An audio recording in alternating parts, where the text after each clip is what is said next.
Hi, everyone. Welcome to our webinar on animal welfare and corporate advocacy, assessing risk and taking action, co-hosted by ICCR and ICCR member Karner Blue Capital. I'm Nadir Narain, Senior Program Director at ICCR, leading our work on water and food issues.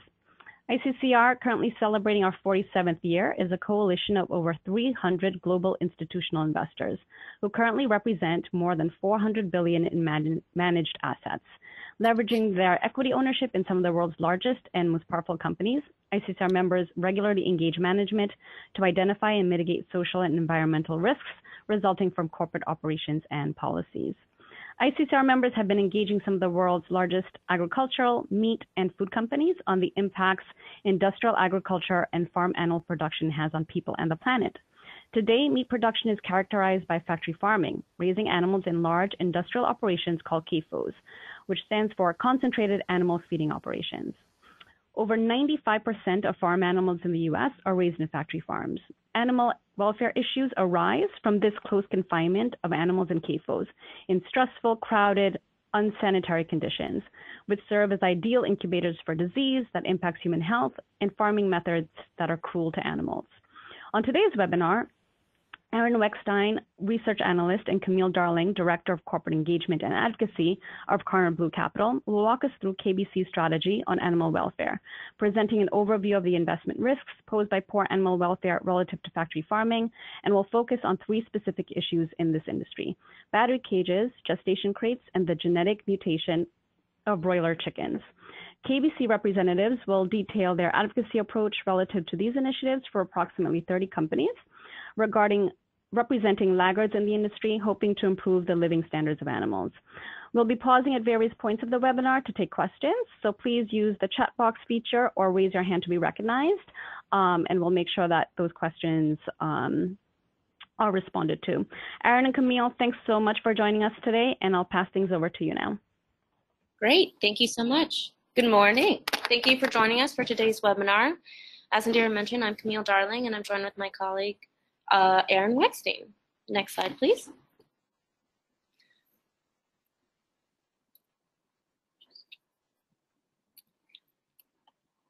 Sorry, give us 1 second.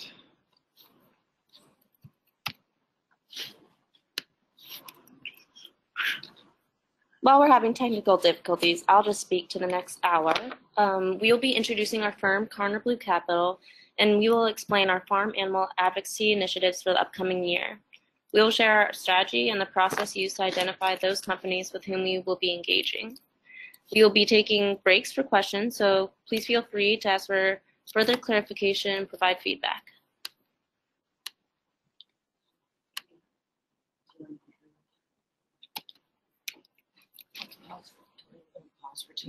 If you can just let us pause for 2 minutes, we're just going to try and figure out why our slide is not transitioning to the next slide.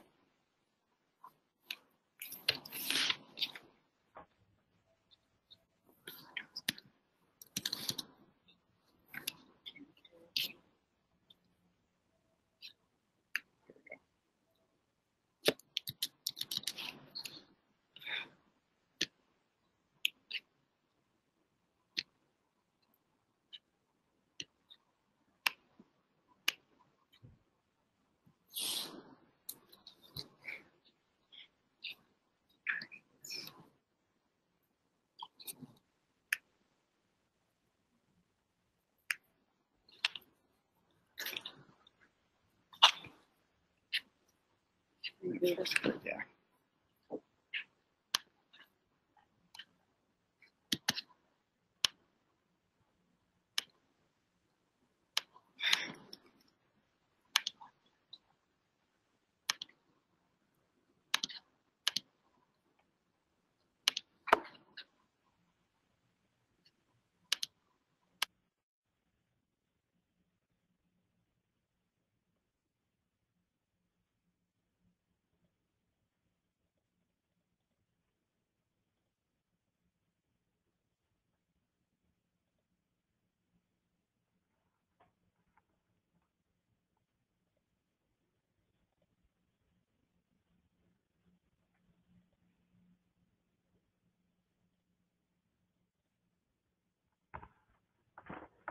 Guys, I can also run it from my side if you'd prefer. I think we got it. Sorry Okay. about Don't worry, these things always happen. yeah. Great. All right. So like I said, we will quickly Sorry for the outage, folks. We will be quickly introducing Karner Blue Capital and explaining our farm animal advocacy initiatives for the upcoming year. So we will have a few moments for questions and clarification. So definitely we are looking forward to hearing your feedbacks. With that said, I'm going to rush forward to the next slide, please. Karner Blue Capital is a newly registered investment advisor focused on animal welfare. Through capital investment, corporate engagement, and investor education, we hope to improve the lives of animals globally. We provide investment advisory services through separately managed accounts on the Folio institutional platform. Our investment strategies are comprised of 10 unique animal welfare portfolios. Next slide, please. Karner Blue Capital is a socially responsible investment firm dedicated to improving animal welfare. Establishing what we refer to as a hub of innovation, Karner Blue seeks to provide impact through investor education and corporate engagement. Many groups, such as Mercy for Animals, PETA, and Farm Animal Investment Risk and Return, also known as FAIR, are already doing great advocacy work for animals. At Karner Blue, we work to leverage their expertise, combine it with our own proprietary research, and create a comprehensive representation of the current state of animal welfare and business. We are leveraging a variety of stakeholders, NGOs, nonprofits, academic institutions, and investors to develop subject area content. In developing our first animal welfare product, we considered corporations' impact on animals in 3 areas. These included farm animals used in the food supply chains, laboratory animals used for testing, and wild animals threatened by habitat destruction. Our team evaluated companies on key metrics unique to each animal type and the relevant industries in order to determine those performing above or below industry standards. We looked at things like the confined animal feeding operations, corporate efforts to mitigate stress and suffering, and biodiversity action plans. In screening companies with farm, laboratory, and wild animal involvement, we've identified a group of top performers, which are included in our investment strategy, as well as a number of corporate laggards who are the focus of our engagement strategy. Our current advocacy efforts include corporate dialogue and written communications, and in the coming months, we will consider proxy voting and, if necessary, shareholder resolutions. Next slide, please. Karner Blue Capital represents an evolution of socially responsible investing. After incorporating a fundamental environmental, social, and governance threshold, we actively engage with companies to move them forward on social issues such as animal welfare. The KBC welfare investment philosophy shown on this slide is what drives our day-to-day work and overarching company mission. As you can see, we believe that suboptimal animal welfare practices on a corporate level represent significant operational and reputational risk to any company. In addition, companies have an ethical responsibility towards those animals affected by their operations and are deserving of compassionate treatment. On a greater scale, we think that improving the lives of animals is socially responsible and necessary for the sustainability of our planet. By acknowledging and investing in those companies with the most robust animal welfare practices, we hope to move the needle forward on animal welfare. Next slide, please. Karner Blue Capital developed an extremely disciplined advocacy process in order to identify those companies with whom we will be engaging. The first step for our team is to determine our priority issues for each animal group. This evaluation is based on research on the materiality of the issue. For us, this means taking into consideration the size of the animal population affected and the perceived level of animal suffering.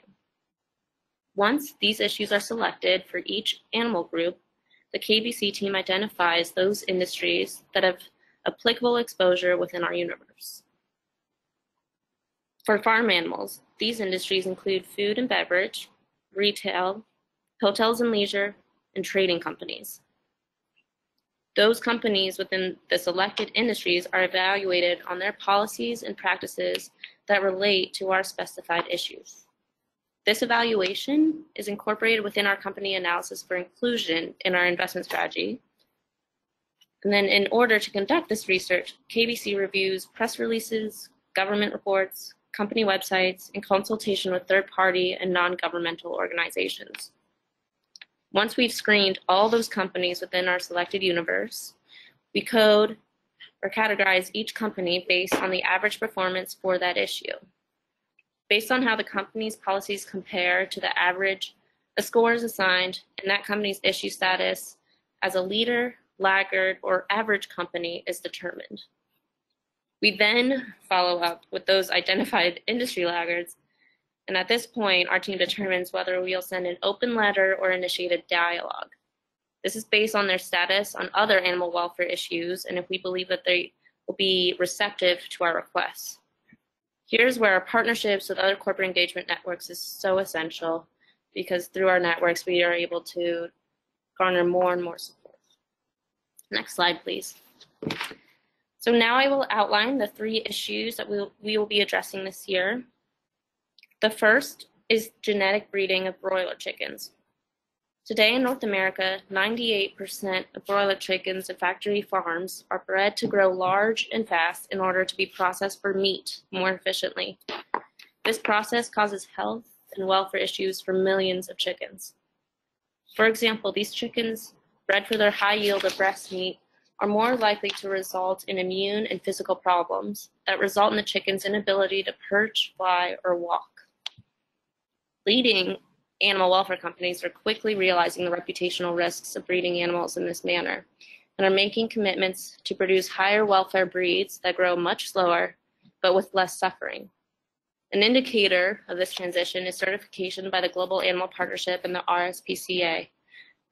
These companies are adopting the GAP commitment to replace 100% of chicken breeds that result in poor welfare outcomes with those breeds that meet specified welfare outcomes within the GAP 5-step rating program. The GAP 5-step program includes the elimination of cages, enriched environments, outdoor access, pasture access, and animal-focused husbandry practices. The laggard companies either lack any relevant broiler chicken policy or maintain vague policies that fall short of the GAP 2024 commitment. Next slide, please. Our second farm animal issue is the use of battery cages for laying hens. The battery cage is a wire box with a height of just 40 centimeters. These cages are stacked together inside large warehouses with no access to natural lighting. Each cage is about the size of a piece of paper and normally contains 4 hens. Tightly packed together, these hens are deprived of the ability to spread their wings and exercise normal behavior, and they endure significant psychological trauma. Hens housed in these cages may produce more than 250 eggs during their short laying lifetime of 1 year. The rapid rate in which these hens are forced to produce eggs results in liver disease, weak bones, and layer fatigue, where their bodies become too weak to pass another egg. After 1 year, laying hens under these circumstances are classified as spent hens and have little economic value. A combination of rough handling and weak bones means that over 25% of hens may have broken bones by the time they are slaughtered. In a natural or free-range environment, hens spend up to 50% of their time foraging for food.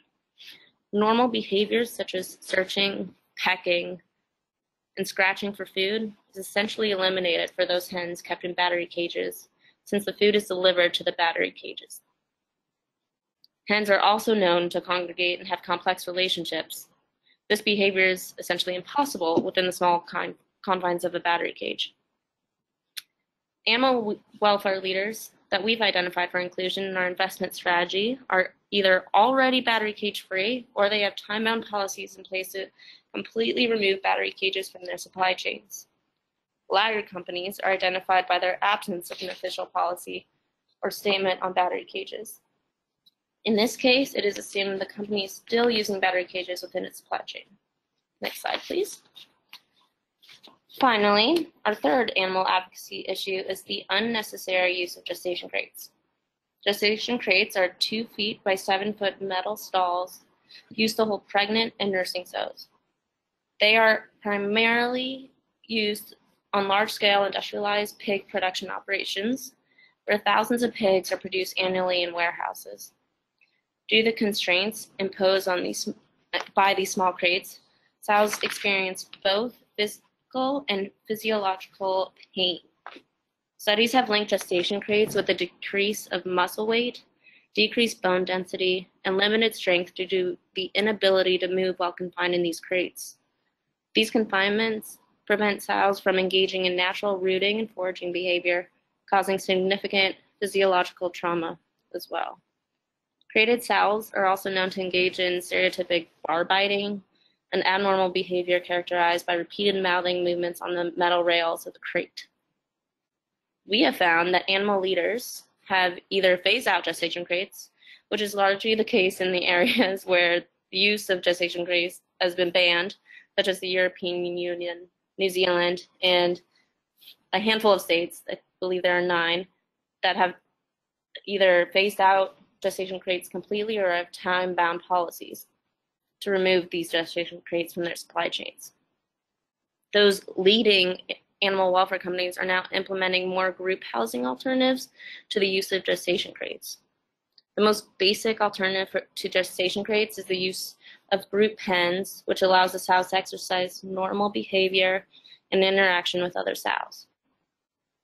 Those laggard companies are identified by the absence of a policy or a statement on gestation crates. In this case, KBC assumes that this inhumane practice is still being used. So now that I've described the 3 issues, I'm going to turn over the presentation after a brief pause for questions. We'll explain the business case for companies to transition away from these practices. So with that said, are there any questions? Thanks, Camille. There's one that came in from Tisha. Tisha, I'm going to try to unmute you so you can ask. Go ahead, Tish. Your line is unmuted. Hi. I have a quick question about the animal welfare.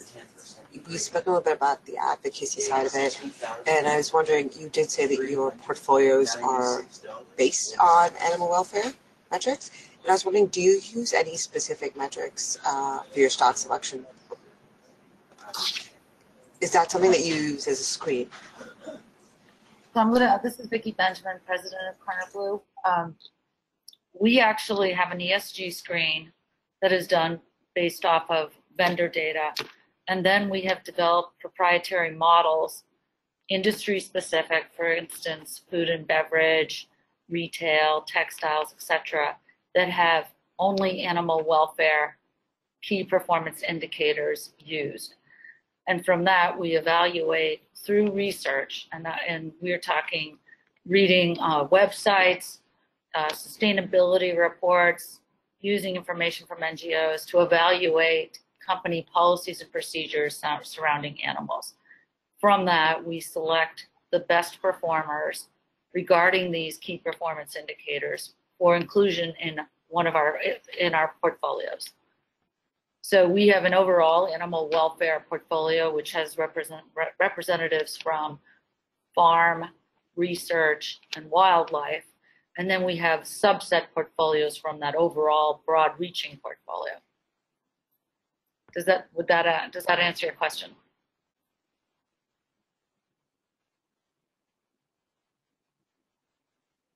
They are actually all. Yes, very much so. Thank you very much. Okay. Great. Any other questions on the line at this point? Okay, Aaron, I think we can continue. Great. So thank you so much to Nadira and everyone at ICCR and everyone on this call for joining us. And again, sorry about the technical difficulties at the beginning. So I'm going to outline kind of the business case, which we're using a little bit more in our shareholder letters. So in addition to some of the ethical and moral obligations that these companies have to change their policies, we've also identified the business case for each of the 3 issues. While the welfare of animals is very important to us as consumers and investors, we also recognize that companies aren't likely to change their policies unless they have an economically feasible way to do so. First and foremost, each of these 3 issues and improving animal welfare in general is spurred on by both consumers and regulations, particularly in the European Union, but across the world, including the United States and certain states in the US. Regulations on farm animal welfare are becoming more stringent. If you look at California's most recent ballot initiative, which would ban the sale of eggs from cages, you can see that it's starting to take off a bit. Beyond this, more everyday consumers are starting to become interested in where their food comes from and how it's produced, with animal welfare being a key driver in that. Walmart, for example, found in a 2015 study that 77% of its customers would have a higher trust in a retailer that had higher animal welfare standards. When corporations, particularly consumer-facing ones, such as restaurants and food manufacturers, have poor or non-existent animal welfare practices, consumers and investors both take notice, which can be an extremely powerful tool in terms of advocacy. As we mentioned in this webinar, companies that are behind on these issues face significant reputational risk. If you look at the cage-free movement, huge corporations such as McDonald's, Hormel Foods, and Aramark are already moving rapidly towards eggs produced without cages, or have already done so, thereby causing a momentum shift and leaving non-compliant competitors in the dust. Specific to KBC's issues, finding a viable business case to encourage large corporations with complex supply chains is challenging. Using NGO partners such as the Humane Society, Compassion in World Farming, and Mercy for Animals, we've developed viable reasons to switch to the higher welfare alternatives for each of our three issues. Unfortunately, the reality of higher welfare outcomes can often result in decreased profits, since so many of these systems are designed with efficiency in mind. However, companies can address this not only through reasons provided, but by distributing costs throughout their supply chain, including to consumers who are more and more willing to take higher costs in favor of animal welfare. If you take the case of genetic breeding, our first issue, a study conducted in 2003 by the National Institutes of Health found that genetic selection of broiler chicken breeds led to decreased immunity among those chickens, increasing their risk for avian flu. Beyond this, the NGO Compassion in World Farming released a white paper showing that faster growth broiler breeds can have up to 224% more fat and up to 9% less protein than more traditionally bred breeds. Conservatively, the estimates and losses from this due to waste and development of muscle disorders like white striping would be about $200 million per year. Proving a business case for battery cages, on the other hand, has been challenging, since battery cages were developed to reduce production costs. The most compelling reason to switch relates to disease outbreak and animal health implications, both in humans and in birds. A 2016 report done by the Farm Animal Investment Risk and Return found that thanks to the 2015 avian flu outbreak, the industry lost around $3.3 billion. Additionally, Iowa, the largest egg producer in the US, experienced a 21% reduction in production over that year. Because cage systems are indoors and have such close quarters for birds, they end up being a breeding ground for disease. Having warmer, dry conditions with sunlight decreases the spread of and potency of avian flu. Obviously, cage systems rarely, if ever, have these conditions, so the link is there between cages and avian flu. On the human side of this, the Humane Society published a white paper in 2011 showing that of all the 16 most recent studies on salmonella in cages, every single one found a link between those cages and salmonella outbreak. Salmonella is the leading cause of food poisoning death in the United States and represents tremendous risk to the industry. This study is particularly significant because it implicates the health and well-being of humans, which is a very compelling argument and reason to switch to cage-free and free-range systems. Finally, for gestation crates, research is complex and often differing. The Humane Society offers a report discussing various alternatives to gestation crates and finds that group sow housing, where pregnant and nursing pigs are grouped together rather than being individually caged, can be more cost-effective than gestation crates given certain circumstances. Electronic sow feeding systems, or ESF systems, are an alternative used to address hoarding and competing for food, as well as fighting. ESF systems typically consist of a collar or transponder that is inserted into the pig's ear tag. Sows will enter one at a time and be allotted a specific amount of food using computers for each sow. The biggest issue companies raise when looking into going crate-free is that sows will often fight and compete for food, which can lead to death in some cases, which decreases productivity in their eyes. ESF mitigates this risk and proves to be more cost-effective in the long term when compared to other alternatives and the overall cost of building and maintaining gestation crate systems. At a higher level, the risks for both broilers and battery cages are related to disease immunity and exposure. By switching to alternative systems, immunity will hopefully go up and disease rates will go down at the same time. This means fewer birds will require antibiotics. So in looking at the connection between what folks at ICCR are doing and what KBC is currently doing, this would dovetail well since a lot of people, and maybe some of you on the line, are currently engaged with companies on antibiotic use. So we'd love to continue to work with them. So we will now talk, I'm going to kind of go over some of the sample research that we have for companies. As you can see here, we've kind of identified our 3 issues, and these are just 4 examples or 5 examples of companies that we've looked at to address our 3 issues. And in describing the leader versus average versus laggard policies we've taken, we've kind of come up with a traffic light system for this. So those companies that are highlighted in green are the ones that we would consider a leader for each of the 3 issues. Those that are in yellow would be considered average, and those that are in red are laggards. So we've kind of taken the reports, publicly available information, press releases, stuff from our NGO partners, and compiled it all here, looking at some of the different nuances, including disclosure, which is an important factor in animal welfare. So we don't just want to see companies that have a commitment to gestation crate free housing by 2025, for example. We want to see that a company is disclosing the percentage of pork in their supply chain that is gestation crate free. So that's another indicator we'll look at when doing our advocacy research. One company to note on this is Unilever, which we would generally consider to be have high animal welfare standards. They're a top performer. However, they were missing a specific time-bound policy on gestation crates. As you can see, they're highlighted in red here.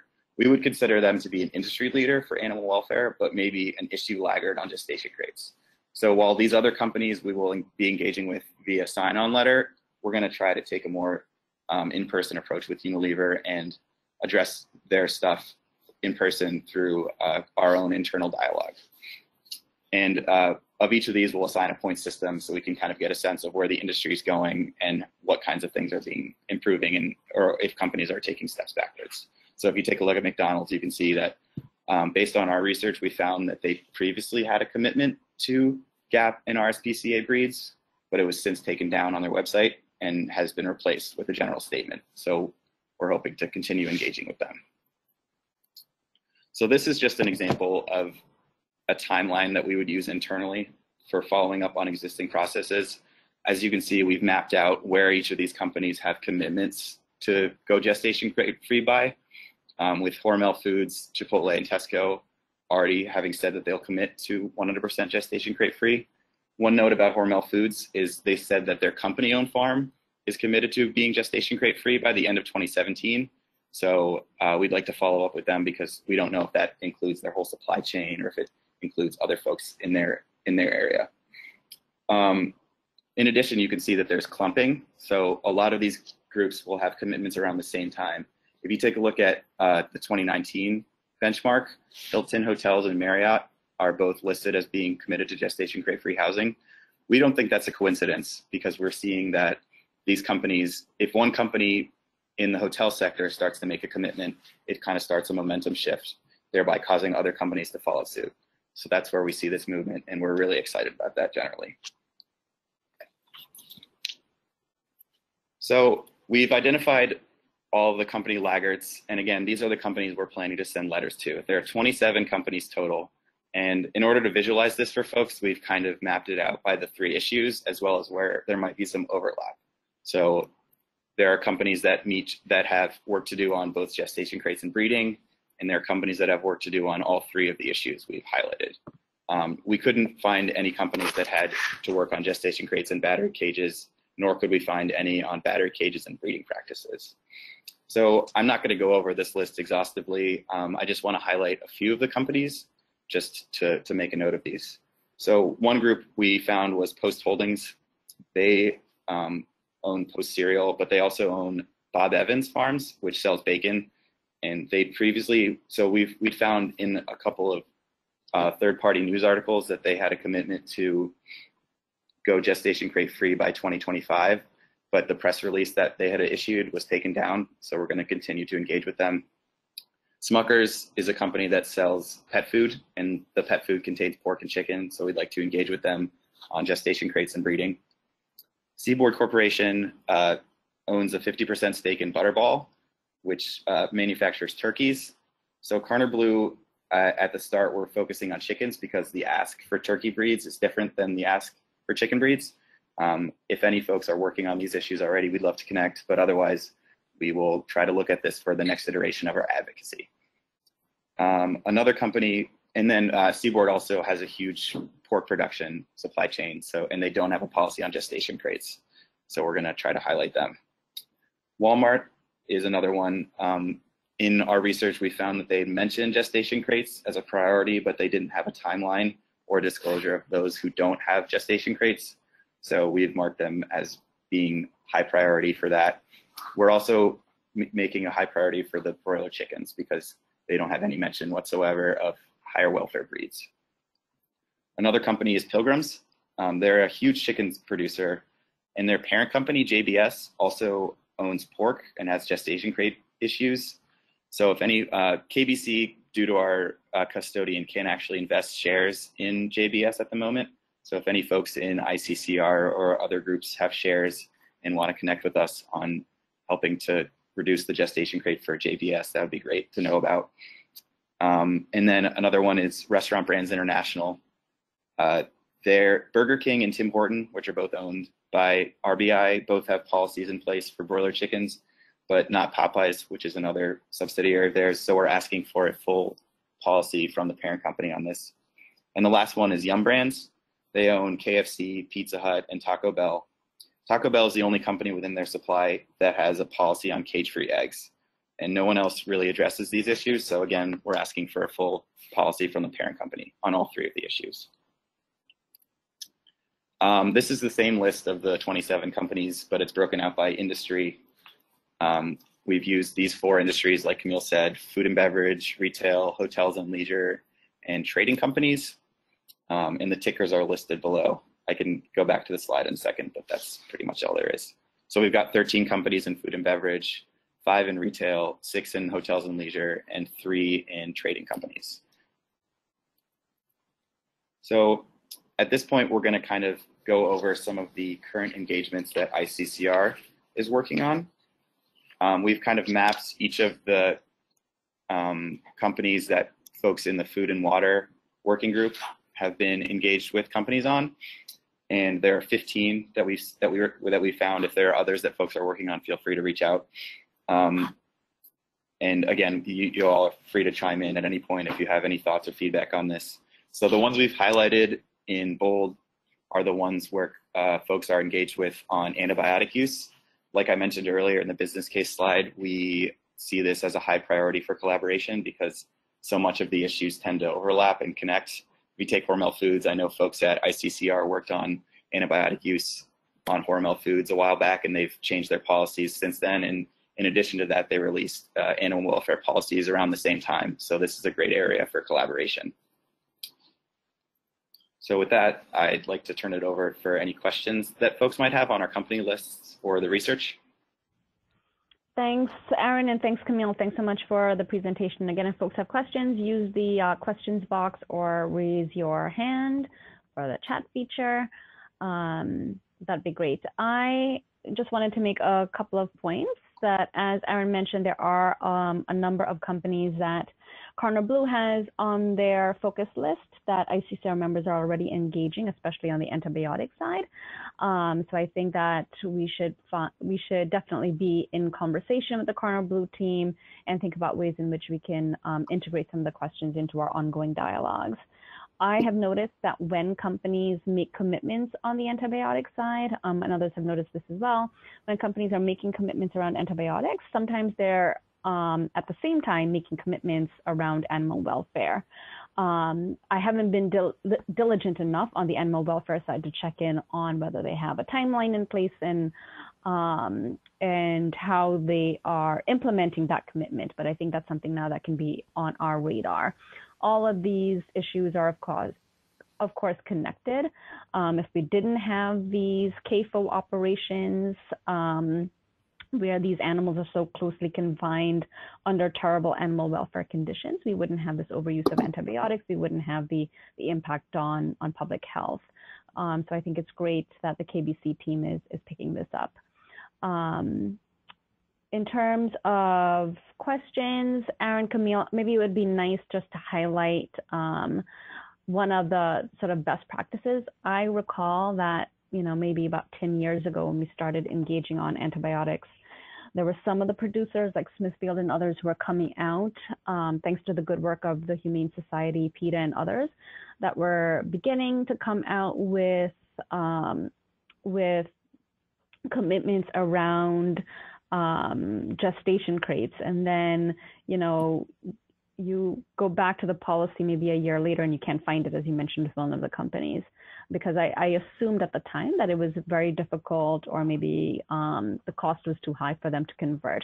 Hopefully that is not the case now, where more companies are beginning to just put in place their commitments and implement them. But if you could talk a little bit about what some of the best practices you've seen with companies either making one of the commitments or all three.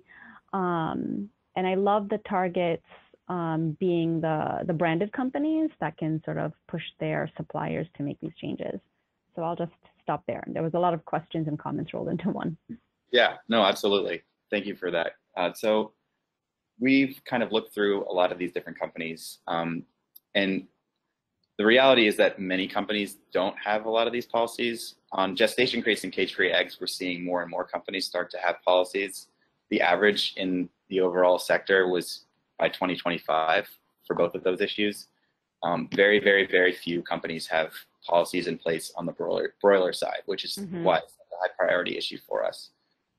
As a couple of examples, I know that Dannon, which is a huge company, they have already gone cage-free, I believe, for 100% of their operations.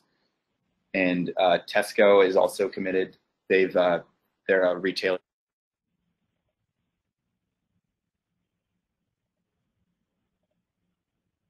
So those are two of our higher priority companies that we've seen as leaders. There are Sorry, a couple. Aaron, you went in and out for a little bit there. Can you just repeat the company? I heard Tesco. So the two companies I highlighted were Dannon, which has gone cage-free already from what we could see, and Tesco, which is a UK retailer that has gone gestation crate-free or plans to do so at the end of the year. And there are other companies that have sort of these commitments in place. So if you look at Hormel Foods, there was a report done by Compassion in World Farming on some of these companies' cage-free commitments that looked at both shell and liquid eggs, which are like liquid eggs being the ones that they have pre-made and the shelled eggs being the ones that they use raw. And found that Hormel Foods had already gone 100% cage-free for both of those. So that's a really great start. And again, like I mentioned, their company-owned farm is supposed to be cage-free. We'll have to follow up with them on that. But they do also have a very complex supply chain. So I'm sure contractors and them have not phased out these gestation crate policies. Right. And that's why I imagine for some of the producers that for those that are company-owned, it's an easier ask, and then sort of figuring out how these companies can make their changes through their supply chain. Yep, exactly. This is Vicki again. One thing, despite the horrific sadness coming out of Florence, the fact that 3.5 million chickens were killed, drowned in their cages, and 5,500 hogs will hopefully enlighten the public as to some of the problems with factory farming and the unethical and inhumane treatment of these animals that in their short lives suffer. So hopefully Florence will put some pressure on suppliers to move more quickly, especially those that are the real laggards in the industry. And that's what something will come out of that. Yeah, Vicki, you raise a good point. It's something that I've been thinking about, given our focus on water issues, animal welfare, antibiotics, the whole nine. Just thinking about, as we know with climate change, these hurricanes are only going to become stronger and more frequent. So we need to be thinking about questions that we pose to companies around that. It could be like scenario planning or some such in terms of, what the plans are for their operations and their supply chain, given, the current state of affairs where we are with climate change.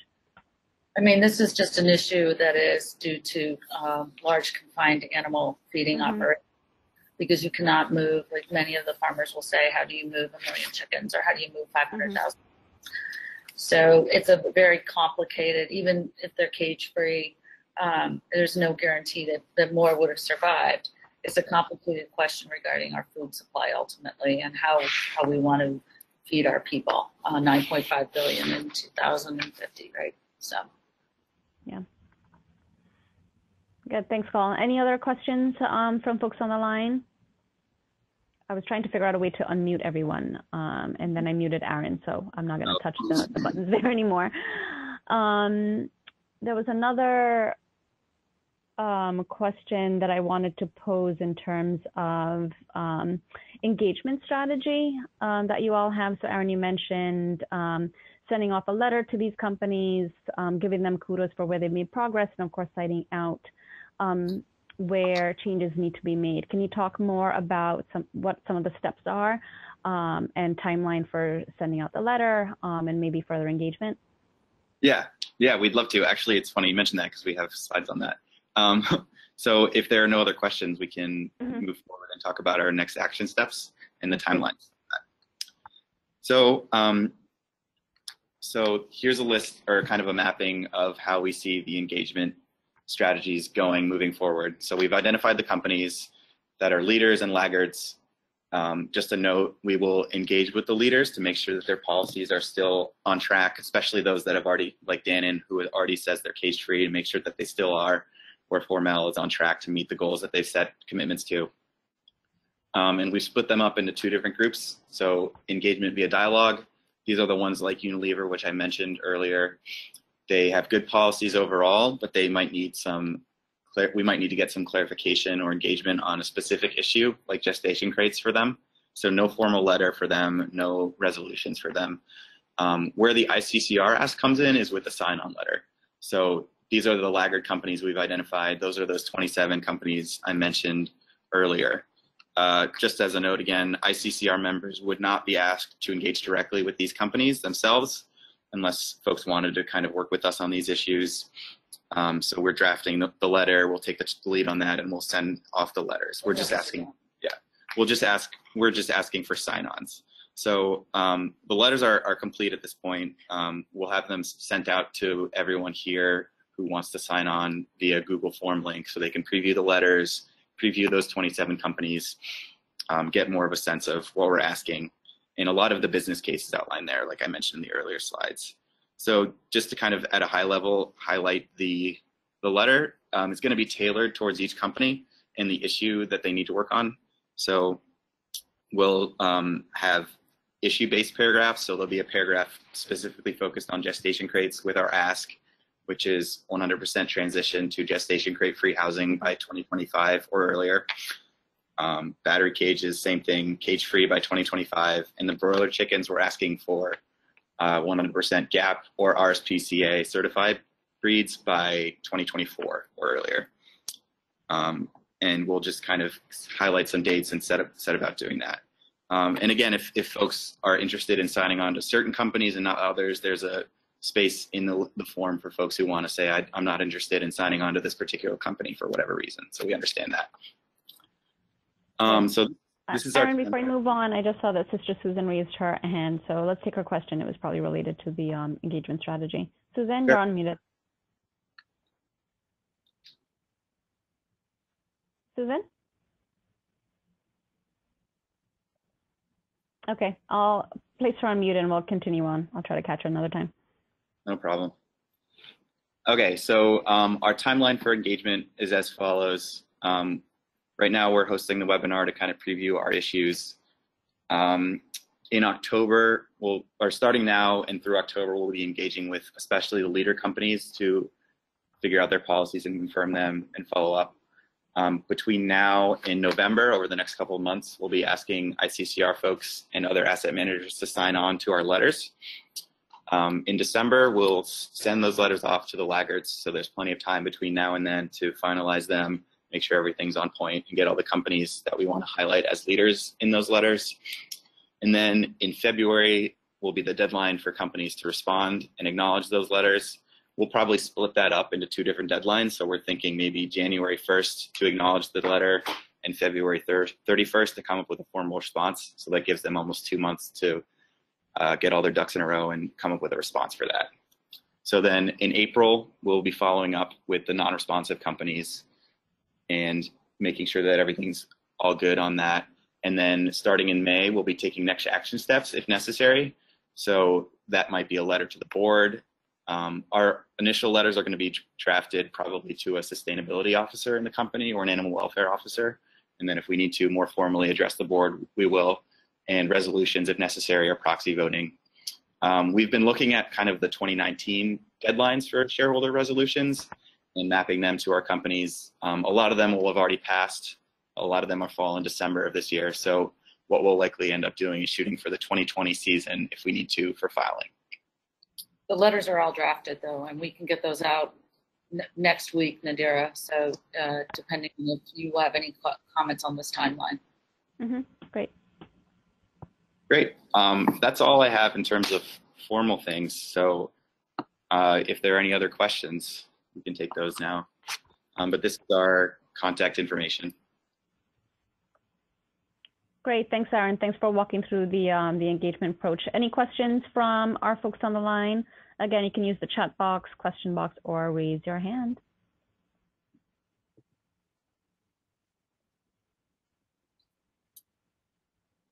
Okay, I don't see any new questions coming in. I'm grateful for the timeline, and as Aaron mentioned, after this webinar, we'll send back out to you the recording along with the Google form and letters so that you all can take the opportunity to sign on. Aaron, Camille, Vicky, any last thoughts? Just really quickly, we'll also be, I know the fall ICCR conference is coming up in October. We're going to be in a breakout session on a part of a panel on animal welfare. So if folks have other questions and we'll be at the conference, you can see us then, or feel free to reach out to us via email or give us a call. But that's pretty much it from our end, I think. These are our disclosures. Thanks everyone for joining today. I think there's a lot of overlap here between the good work that's already underway on antibiotics and just looking at the risks from industrial farm animal production. So hopefully we'll continue to work more in the future. And thanks for joining. Thanks especially to the team at FAIR. Wayne, I see you from the Humane Society. So thanks all for joining on the line today. And thanks to our KBC team. Thank you. Thanks everyone. Bye-bye.